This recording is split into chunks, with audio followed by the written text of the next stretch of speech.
మిత్రులకు నమస్కారం.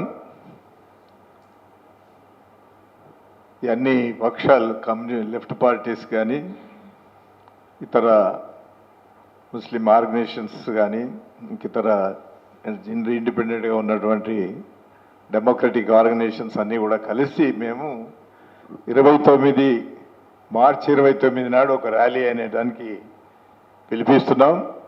యుద్ధ వ్యతిరేక కమిటీ పేరు మీద ఈ పిలుపు అనేది ఇవ్వడం జరుగుతున్నది. యుద్ధం అంటే ఇవాళ ఇరాన్ సావర్నిటీ మీద జరుగుతున్నటువంటి దాడిగానే మనం అమెరికా ఇజ్రాయెల్ అనుసరిస్తున్న దాడి విధానాన్ని ఇక్కడి నుంచి ఖండిస్తున్నాం. ఇలా యుద్ధం అనేటువంటి దాన్ని ఇవాళ ఎవరు దీన్ని అంగీకరించగలిగినటువంటి కాదు. ఒక శాంతి లేనటువంటి పరిస్థితి ప్రపంచమంతటా కూడా ప్రజలందరికీ కూడా ఇవాళ భారంగా ముందుకు వస్తున్నటువంటిది. ఆర్థిక రాజకీయ సంక్షోభం కూడా తీవ్రమయ్యేటువంటి పరిస్థితి ఉన్నది. మన భారతదేశంలో కూడా సమస్యలు పెరిగేటువంటి అవకాశం ఉన్నది. దాంతోపాటు గల్ఫ్లో ఉన్న 1 కోటి మంది మన భారతీయులకు సంబంధించినటువంటి సమస్యలు కూడా పెరుగుతున్నటువంటి పరిస్థితి ఉన్నది. అందుకే ఇది ఇరాన్ యొక్క సావర్నిటీ ఉన్నది.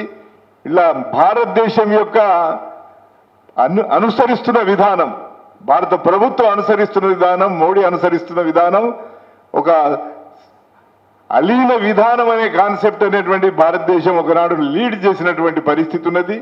నాన్ అలైన్ మూమెంట్ అనేటువంటి దాని నుంచి వైదొలిగి ఇలా అమెరికా అనుకూలమైనటువంటి వైఖరితోని ఇలా దుర్మార్గమైనటువంటి పద్ధతిలో మోదీ ప్రభుత్వం అనుసరిస్తున్న విధానం వలన ఇలా సమస్యలు ముందటికి వస్తున్నాయి. ఆయన ఇజ్రాయెల్ పోయి 26 నాడు పోయిండు, 28 నాడు ఈ యుద్ధం అనేటువంటిది వచ్చింది అని అంటే ఈయన వాళ్ళ ఇరాన్ను ఖండిస్తున్న పరిస్థితి ఉన్నది. కానీ సూటిగా అమెరికాను ఇజ్రాయెల్ ఖండిస్తలేనటువంటి పరిస్థితి ఉన్నది. అందుకొరకు ఈ ముందుకు తీసుకొచ్చిన అమెరికా అనుకూల విధానాలు అనేటువంటివి భారత ప్రభుత్వం అనుసరించడం వల్ల భారతదేశంలో ఉన్న ప్రజలందరికీ కూడా కష్టాలు పెరిగేటువంటి సమస్య ఉంది. ఇలా అప్పుడే సిలిండర్ల సమస్య వస్తున్నది, పెట్రోల్ సమస్య వస్తున్నది, అది క్రూడకు సంబంధించి పెరిగేటువంటి సమస్యలు వస్తున్నాయి. అందుకొరకు ఖచ్చితంగా పెద్ద ఎత్తున మనం దీన్ని తిరస్కరించాల్సిన అవసరం ఉంది. పెద్ద ఎత్తున ప్రజలను రావాల్సినటువంటి అవసరం ఉన్నది. దీనిని నిరసన అనేటువంటిది ఇక్కడ అసెంబ్లీలో కూడా తీర్మానం కానీ భారత ప్రభుత్వం సరైన వైఖరి దిక్కు రావాలి అనేటువంటిదే మనం డిమాండ్ చేస్తూ దీన్ని కంటిన్యూటీగా కూడా ఆందోళన చేయాల్సినటువంటి అవసరం ఉందని మనవి చేస్తూ ముగిస్తున్నాను.